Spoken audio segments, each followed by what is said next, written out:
Hello बच्चों, I am Rashmi your maths teacher. तो 1 to 20 question हम सॉल्व कर चुके हैं। नेक्स्ट जो हमारा पार्ट 3 है उसमें 21 से 30 क्वेश्चन हम सॉल्व करेंगे। तो 21 क्वेश्चन देखो, triangle A B C is similar to triangle D E F और area of triangle A B C जो है वो 9 सेंटीमीटर स्क्वायर है और area of triangle D E F है वो आपका 16 सेंटीमीटर स्क्वायर है। If B C equal to 2.1 है then the measure of E F is. तो देखो एरिया से रिलेटेड तो हमें सीधा थ्योरम पता है कि area of triangle A B C जो होता है और यहाँ पे एरिया ऑफ ट्राइंगल आप चाहे दूसरा डी ई एफ हमें दिया हुआ है, तो वो क्या होता है, किसी भी ट्राइंगल की साइड के स्क्वायर के सम के इक्वल होता है। तो यहाँ पे एक साइड आपको बी सी दी हुई है तो उसके बराबर में कौन सी हो जाएगी, तो ई एफ हो जाएगी, यानी B C upon E F के स्क्वायर के कह दो या होल स्क्वायर कह दो, एक ही बात है, ठीक है। तो यहाँ होल स्क्वायर लिख लो, तो ये इसके इक्वल होता है। तो अब आपको यहाँ पे क्या दिया हुआ है, एरिया दिया हुआ है, हमें दिया हुआ है 9/16 दिया हुआ है। तो 9/16 क्या है, यहाँ पे स्क्वायर हमने कर रखा है। तो यहाँ पे देखो, अगर मुझे यहाँ से 9 ये एरिया से साइड पता करनी तो इसके स्क्वायर को बाहर लेकर आओ। तो 9 क्या होता है, 3 का स्क्वायर होता है, 16 क्या होता है, 4 का स्क्वायर होता है। तो यानी कि 3/4 का क्या हो गया, स्क्वायर हो गया। तो ये जो B C upon E F है ना, ये इसका रेशियो 3/4 है। अब इसको रेशियो को हमें साइड बनाना है। तो 3 को आप किससे मल्टीप्लाई करोगे कि यहां पर 2.1 बनेगा। तो आप यहां पर देखो, मैं यहां पे 7 को 7 से मल्टीप्लाई करती हूँ तो 7 3 जा क्या हो जाएगा, 21 हो जाएगा। अब ऊपर मल्टीप्लाई किया तो नीचे भी करना पड़ेगा, क्योंकि देखो ये सेम नंबर से कैंसिल होते, रेशियो में ऐसे ही तो निकालते हैं। तो 7 4 जा कितना हो जाएगा आपका, 28 हो जाएगा। तो यहाँ पे आपका 2.1 है, यहाँ डेसिमल है, तो यहाँ भी आपका क्या हो जाएगा, डेसिमल हो जाएगा। तो इस तरह से आप जब इसको सॉल्व करेंगे तो हमारा रेशियो यहाँ पर फिर से क्या हो जाएगा, 3/4 हो जाएगा।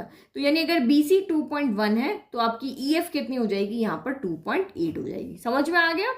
अगर आपको एरिया गिवन है तो साइड कैसे निकालना है, एक साइड आपको दी होगी तो पहले उस एरिया को साइड के रेशियो में चेंज करो, फिर इस रेशियो से देखो कि 2.1 कैसे बनेगा। तो आपने देखा कि 3 7 से मल्टीप्लाई करने पर 21 बन रहा है, तो 4 भी 7 से मल्टीप्लाई करके हमारा 28 आ गया। फिर डेसिमल था तो हमने डेसिमल एक के बाद मैं यहाँ पे लगा दिया, ठीक है। फिर next, the length of the hypotenuse of an isosceles right triangle whose one side is 4√2। जल्दी से अपना नोट्स निकालो और उसमें लिखो, ये सीधा का सीधा आप यहाँ पे फॉर्मूला लिख लो, हम बार बार सेम चीज यहाँ पर नहीं करेंगे। तो आप वहां पर जाकर के लिखोगे कि the length of the hypotenuse, isosceles triangle क्या होता है, जिस देखो हाइपोटेन्यूज की बात जब भी आती है तो राइट एंगल ट्राइंगल की बात होती है। तो इसका जो राइट एंगल ट्राइंगल है और आइसोसेलेस है तो ये भी एक्स है और ये भी एक्स है, समझा भी लेती हूँ, ठीक है। तो अब आपको बताना है हाइपोटेनियस कितना होगा, तो इसका हाइपोटेनियस जो होगा वो हमेशा कितना होगा, √2x होगा। कितना होगा, x√2 लिखो या √2x होगा। तो इसकी वन साइड 4√2 है, मतलब हमें x यहाँ पे दिया हुआ है तो इसको यहाँ पे मल्टीप्लाई कर लो। आपको ये x√2 नहीं याद है तो आप पाइथागोरस थ्योरम लगा के देखना, ये का ये आएगा। तो x की जगह वैल्यू रखो, तो ये तो √2 है, x की जगह हमने 4√2 और रख दिया। तो √2 इंटू √2 2 हो गया, 2 इंटू 4 यानी कि 8 सेंटीमीटर हो गया। तो बी ऑप्शन इसका आपका यहाँ पर राइट हो गया। A man goes 24 meter due west and 7 meter due north. How far is he from the starting point? तो ये सारे हमारे क्वाड्रेटिक राइट एंगल ट्राइंगल के फॉर्मूला है। तो ये तो हमें सबको पता ही है कि ऊपर नॉर्थ होता है, नोज की साइड नॉर्थ, ये साउथ हो गया, ये वेस्ट हो गया और ये ईस्ट हो गया। तो अब इसने कहा ये 24 सेंटीमीटर किधर चला है, वेस्ट की तरफ चला, तो ये 24 चला। फिर यहाँ पे आ गया, देखो इस पॉइंट से स्टार्ट, यहां से स्टार्ट किया, यहां आ गया। अब इसने कहा कि ये नॉर्थ की तरफ चला है, तो यहां से आ गया, नॉर्थ कहाँ है, ऊपर की साइड है, तो ये यहाँ पर चला 7 मीटर। अब इसने कहा अपने स्टार्टिंग पॉइंट से कितने डिस्टेंस पे है, तो ये वाला डिस्टेंस है। तो कुछ नहीं करना, हमें यहाँ पे हाइपोटेनस निकालना। तो हाइपोटेनस यहाँ पे क्या हो जाएगा, base square plus perpendicular square. तो 24 का स्क्वायर प्लस 7 का स्क्वायर। तो 24 का स्क्वायर क्या होता है, तो 576 होता है, तो ये हो गया। और 77 का स्क्वायर क्या होता है, 49 होता है। ऐड करोगे तो 625 आएगा, 625 रूट से बाहर आता है तो हमें पता है 25 होता है। दो वैल्यू आती है लेकिन लेंथ पॉजिटिव होती है, इसलिए सिर्फ 25 लिया। फिर next question number 24, ABC is similar to DEF। ABC triangle जो है वो DEF ट्राइंगल के क्या है, यहाँ पर सिमिलर है, ठीक है। तो पहले दो ट्राइंगल हम यहाँ पे ड्रॉ कर लेते हैं ताकि हमारा यहाँ पे समझना ईजी हो जाए। तो ये आपका यहाँ पर हो गया 24 question, triangle ABC triangle DEF के सिमिलर। तो ये ABC हो गया, ये DEF हो गया। BC आपको 3 दिया हुआ है, EF आपको यहाँ 4 दिया हुआ है। एरिया ऑफ ट्राइंगल ABC आपका कितना है, 54 है। एरिया ऑफ ट्राइंगल DEF हमें फाइंड करना है। तो हमें पता है किसी भी ट्राइंगल के एरिया का जो रेशियो होता है वो उसकी साइड के स्क्वायर के रेशियो के इक्वल होता है। एरिया ऑफ ट्राइंगल DEF वो क्या हो जाएगा, जो साइड हमें दी हुई है इसकी साइड BC हो गई, इसकी साइड EF हो गई, तो ये हो जाएगा BC अपॉन EF के होल स्क्वायर कर दो या स्क्वायर अलग अलग कर दो। तो अब जिस जिसकी वैल्यू आपको यहाँ पे पता है वो रख दो। तो ये यहाँ पे एरिया ऑफ ट्राइंगल ABC 54 है, ये हमें यहाँ पर फाइंड करना है, DEF हमें यहाँ पर क्या करना है, फाइंड करना है।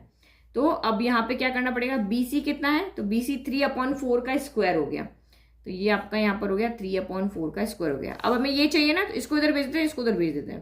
तो ये तो हो गया 54 इंटू 4, 3/4 है, तो ये 4/3 और स्क्वायर अंदर अलग अलग कर दो क्योंकि हमें सॉल्व तो करना ही है ना। DEF हो गया।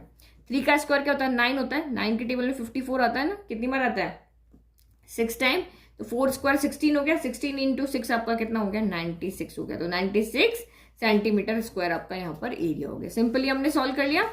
Now triangle ABC is similar to triangle PQR। ABC triangle क्या है, PQR के सिमिलर है, such that area of triangle ABC equal to 4 times area of triangle PQR, यानी PQR का जितना भी एरिया है उसको 4 टाइम कर दो तो ABC का आ जाएगा।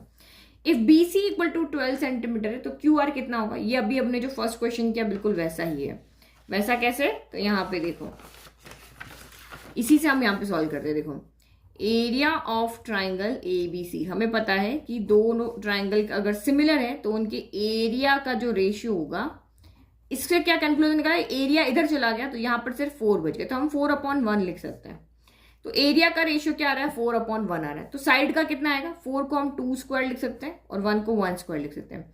स्क्वायर को बाहर निकालो, तो ये हो गया आपका ये एरिया का रेशियो, ये साइड एरिया का रेशियो किसके इक्वल आता है, उन दोनों ट्राइंगल के साइड के रेशियो के स्क्वायर के इक्वल होता है, तो ये 2/1 हो गया। फिर अगेन वही हमें देखना है, अब ये जो 2 है वो BC किसकी साइड है, इसकी है, QR किसकी साइड है, इसकी है, तो इसका मतलब BC/QR के स्क्वायर के इक्वल जो होगा वो एरिया होगा।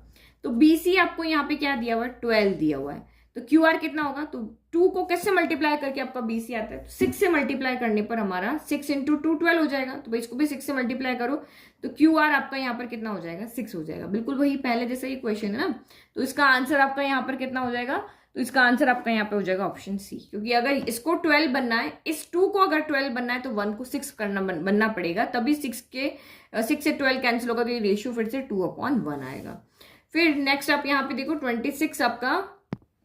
नाउ नेक्स्ट क्वेश्चन देखो, the areas of 2 similar triangles are 121 centimetre square and 64 centimetre square. मतलब 2 ट्राइंगल सिमिलर है, उनके एरिया का रेशियो आपको यहाँ पे दिया हुआ है।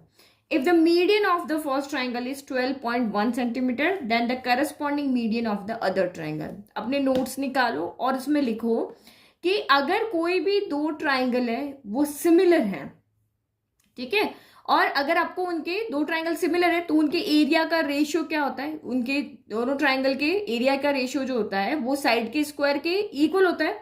तो ओनली साइड के स्क्वायर के इक्वल ही नहीं होता है, और भी बहुत सारी चीजें होती है, वो जो यहाँ पे इस तरह से देखो, अगर 2 ट्राइंगल के area of triangle ABC upon area of triangle DEF, अगर ये आपको यहाँ पर दिया हुआ है, कुछ भी रेशियो आपको यहाँ पर दिया हो, तो ये 2 ट्राइंगल के एरिया का जो रेशियो होता है, फर्स्ट तो आपको यहाँ पे साइड, पहली ट्राइंगल की साइड अपॉन दूसरी ट्राइंगल की साइड के स्क्वायर के इक्वल होता है।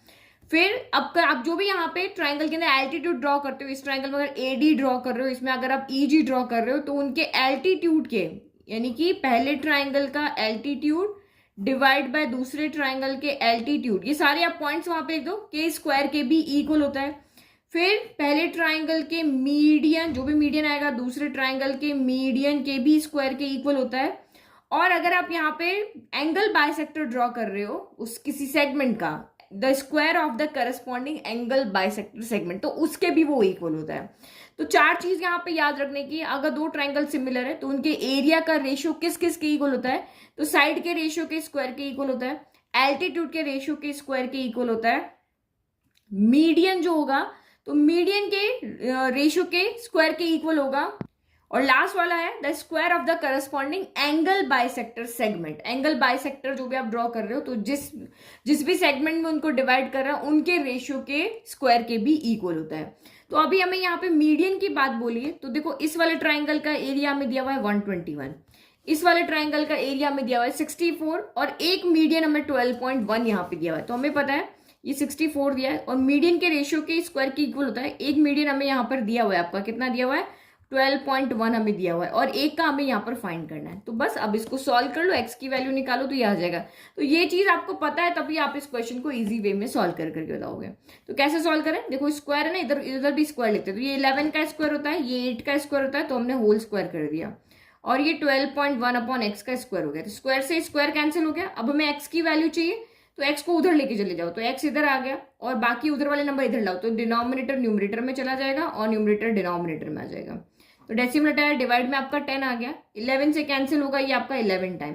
तो 11 इंटू 8 कितना हो गया 88 डिवाइड बाय 10 हो गया, यानी कि 8.8 आपका यहाँ पर कितना आ गया, आंसर आ गया। तो समझ में आ गया। इसके लिए आपको क्या, अभी मैंने दो तीन पॉइंट आपको एक साथ लिखवा लिए, तो ये भी आप अपने नोट्स में लिख लो। लास्ट वाला इसमें है the square of the corresponding angle bisector segment, जो भी एंगल बाइसेक्टर सेगमेंट है उसके रेशियो के स्क्वायर के भी इक्वल होगा। तो ये हो गई हमारे यहाँ पे याद रखने की बात, जिससे हम एमसीक्यू बिना थ्योरम रटे या बिना थ्योरम को समझे भी सिर्फ स्टेटमेंट के थ्रू हम क्वेश्चन यहाँ पे कर लेंगे।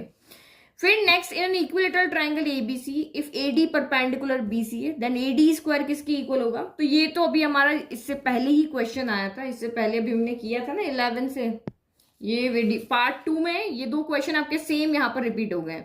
तो ये आपको कह रहा है कि इन एन इक्विलेटरल ट्राइंगल की मैंने आपको प्रॉपर्टी पहले लिखवा लिया था, जिसमें एडी परपेंडिकुलर बीसी होता है। ये देखो मैंने आपको ये समझा था, ये इक्विलेटरल ट्राइंगल है ए बी सी, आपने एडी यहाँ पे एक परपेंडिकुलर ड्रॉ किया है। तो यहाँ पे क्या होता है, इस तरह का जब भी आपका परपेंडिकुलर ड्रॉ का होता है तो मैंने आपको क्या कहा था, इसका 4 टाइम इस साइड के स्क्वायर का जो 4 टाइम होता है वो इस ट्राइंगल की साइड के स्क्वायर के 3 टाइम होता है, चाहे वो कोई भी साइड हो। यानी कि 4AD स्क्वायर जो होता है वो आपका कितना होगा 3 टाइम्स ऑफ ट्राइंगल की कोई भी side, A B B C या ए सी कोई भी ले लो। तो यहाँ पर हमारा ए बी दिया हुआ है तो ए बी ले लेते, तो ये 3 ऑफ ए बी स्क्वायर होता है। ये मैंने आपको समझाया था ना पहले, तो सेम यहाँ पर है। और अगर यहाँ पे इस सेगमेंट की बात करें, ये इस पे अपने बाइसेक्टर ड्रॉ के इसकी बात करें, तो एडी स्क्वायर जो होता है वो इसके 3 टाइम्स सी डी स्क्वायर के इक्वल होता है। ये वाला question, AD square 3 times C D square के इक्वल होता है। तो ये दोनों मैं आपको पहले ही समझा चुकी हूँ। जो एडी स्क्वायर होता है वो 3 टाइम सी डी स्क्वायर के, ये वाली हमारी सी डी होती है, ये डी है, ये सी है, ये ए डी है। तो एडी स्क्वायर जो होता है वो 3 टाइम सी डी स्क्वायर के इक्वल होता है। और दूसरा, अगर इक्विलेटरल ट्राइंगल एबीसी में एडी परपेंडिकुलर बीसी ड्रॉ किया है तो 4 टाइम आपका यहाँ पर एडी स्क्वायर जो होगा वो 3 टाइम ट्राइंगल की किसी भी साइड के स्क्वायर के इक्वल होगा। तो ये हो गया। फिर नेक्स्ट आपका, in an isosceles triangle A B C if A C equal to B C है। ये आपका यहाँ पर इसको सॉल्व करके दिखाती हूँ, ठीक है। ये भी आपका एनसीईआरटी से डायरेक्ट क्वेश्चन है। ये isosceles triangle A B C है, आइसोसेलेस ट्राइंगल एबीसी, जिसके अंदर आपका यहाँ पर A B equal to B C है। तो जब भी आपका यहाँ पे साइड का स्क्वायर आता है तो समझ लो कि ये आपका यहाँ पर क्या, एक राइट एंगल ट्राइंगल है। जब भी साइड का स्क्वायर आता है तो दिमाग लगा लो, छोटी सी ट्रिक आपको याद रखनी है कि ये एक राइट एंगल ट्राइंगल ही होगा। तो ये सी आपका कॉमन है तो सी यहाँ पे रख दिया, तो ये ए बी सी ले लिया। आपको क्या कह रहा है, ए सी जो है वो बी सी के इक्वल है। और यहाँ पर क्या है, ए बी स्क्वायर जो है, ए बी स्क्वायर आपका ये हाइपोटेन्यूस है ना, वो किसके इक्वल है, 2 ऑफ ए सी स्क्वायर के इक्वल है। तो हम यहाँ पे क्या लिख सकते हैं, A B square equal to 2AC square, यानी A C square plus A C square के लिख सकते हैं। अब इसने पहले से ही कहा कि भाई ए सी तो बी सी के इक्वल है, तो इस एक की जगह वैल्यू पुट कर लो। तो ए सी स्क्वायर प्लस क्या हो गया, बी सी स्क्वायर हो गया। तो ये हमारी क्या हो गई, यहाँ पे पाइथागोरस थ्योरम हो गई। तो पाइथागोरस थ्योरम जो हमारी लग रही है, दैट मीन्स ये एंगल सी जो है वो आपका यहाँ पर 90 डिग्री। कैसे पता चलेगा सी 90 है, क्योंकि ए सी और बी सी के बीच में जो एंगल बन रहा है, ए सी और बी सी के बीच में कौन है, सी है ना, इसमें जो रिपीट हो रहा होगा वही एंगल आपका 90 है। तो एंगल सी आपका यहाँ पर कितना हो गया, 90 डिग्री हो गया। फिर next, ABC is an isosceles triangle in which angle C आपका यहाँ पर 90 है। If A C equal to 6 centimetre है देन ए बी कितना होगा। तो भैया आइसोसेलेस ट्राइंगल है तो दो साइड इक्वल होती है, तो हाइपोटेनियस तो किसी के इक्वल होता नहीं, हाइपोटेनियस तो इसमें लॉन्गेस्ट साइड होती है। तो ये 6 है तो ये भी आपका यहाँ पर क्या होगा, 6 होगा। तो इसका मतलब हाइपोटेनियस क्या हो जाएगा, इसका स्क्वायर के सम, तो 6 स्क्वायर प्लस 6 स्क्वायर हो गया। तो 6 स्क्वायर प्लस 6 स्क्वायर यानी 2 टाइम्स 6 स्क्वायर हो गया। तो 6 स्क्वायर के तो फैक्टर बन रहे 6 इंटू 6, ये बाहर आ जाएगा और ये √2 रह जाएगा। तो ये आपका √2 6 हो गया, या 6 √2 कह दो। तो 30 का ऑप्शन आपका कौन सा राइट है, 30 का ऑप्शन आपका ए यहाँ पर राइट है, 6 √2 सेंटीमीटर आपका आंसर हो गया। तो ये हमारे नेक्स्ट 30 सॉल्व हो गए। अभी इसमें बहुत क्वेश्चन है, जो अभी हमारे हॉट्स क्वेश्चन है वो तो अभी तक बच रहे हैं। टोटल हम इस चैप्टर के 51 क्वेश्चन सॉल्व करेंगे, तो 30 हो गए। अभी हमारे पास 21 क्वेश्चन और बचे हुए हैं, ठीक है। तो आप इस तरह के क्वेश्चंस की प्रैक्टिस करोगे, इजी, टफ, हार्ड, जितने भी तरह के हॉट, सब तरह के एमसीक्यू हम इसमें सॉल्व कर रहे हैं, स्टेटमेंट भी साथ में लिखते जा रहे हैं, ठीक है। Okay, thank you and all the best for your preparation.